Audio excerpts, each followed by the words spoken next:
La consejera de Sanidad del Gobierno de Aragón, Sira Ripollés, comparecía la tarde de este martes en rueda de prensa para informar sobre la actualidad relativa al COVID-19 en nuestra comunidad autónoma y su evolución.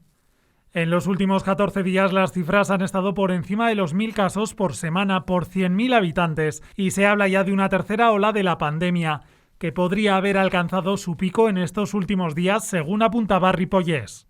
Por lo que venimos observando en estos últimos días de octubre y los primeros días de noviembre, creemos que es posible que hayamos llegado al pico de esta oleada y que por delante vendrá un periodo de meseta y después un descenso. Actualmente, como saben, estamos notificando alrededor de 1.200 casos diarios. La previsión son unos días o incluso unas semanas de meseta con datos muy altos y un descenso muy lento. Una previsión que nos enciende todas las alarmas, porque el sistema sanitario está muy comprometido, la tensión es muy elevada y debemos proteger al sistema público y a nuestros ciudadanos. Con la acuñación del término fatiga pandémica, que define la sensación de cansancio por parte de lo que se está viviendo con la falta de expectativas, se pide que no se tire la toalla. La presión hospitalaria es muy elevada por todo lo que rodea a los servicios de sanidad, sumándole a ello la ocupación de camas UCI, que se sitúa en un porcentaje muy elevado con respecto a otras comunidades autónomas. En estos momentos están ocupadas más del 50% de las camas UCI por pacientes COVID. Se ingresa de media unos 2-3 pacientes en unidades de cuidados intensivos y dentro de nuestras previsiones esas cifras podrían ascender en los próximos días. En su intervención también daba cuenta de la orden que se había publicado a las 3 de la tarde y que establecía una serie de medidas extraordinarias en materia de prestación de servicios de los profesionales y la puesta a disposición de la autoridad sanitaria de los medios necesarios para la gestión de la situación de crisis, lo que no significa el tener que hacer uso de ellas. Esta orden nos facilita y nos habilita para tomar medidas extraordinarias que no significa que se vayan a aplicar o utilizar todas. Es una red de seguridad para el caso de que tengamos necesidad de utilizar este tipo de medidas. A estas medidas se suman otras de reducción de movilidad espacial y temporal para las actividades no esenciales que ya se nominaron así en la primera fase del estado de alarma en marzo.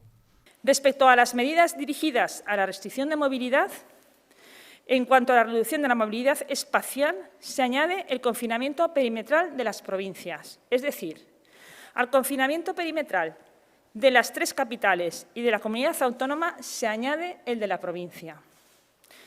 En cuanto a la reducción de la movilidad temporal, se ordena el cierre de todas las actividades y servicios no esenciales a las 8 de la tarde. Se incluyen en servicios no esenciales la hostelería y actividades comerciales, así como el comercio. Igualmente, se ordena el cierre completo de las actividades deportivas en el interior y de los establecimientos de juego y apuestas. Medidas que serán complementarias a la restricción de la movilidad individual en espacios públicos desde las 23 horas y hasta las 6 de la mañana, tal y como está legislado actualmente. Fundamentalmente es en la actividad de hostelería, la actividad comercial, de comercios minoristas y centros comerciales, grandes centros comerciales, y las actividades culturales de cines, teatros, museos y otro tipo de actividades culturales.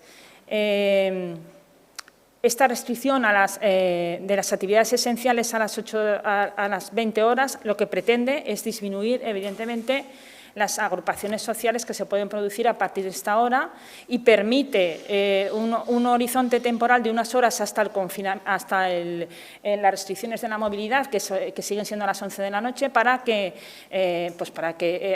una vez cesada la actividad se pueda recoger cada uno en su domicilio. Que aunque sean muy ralentizados o en un porcentaje mínimo de actividad, pensamos que en el momento actual podemos mantener este pequeño nivel de actividad.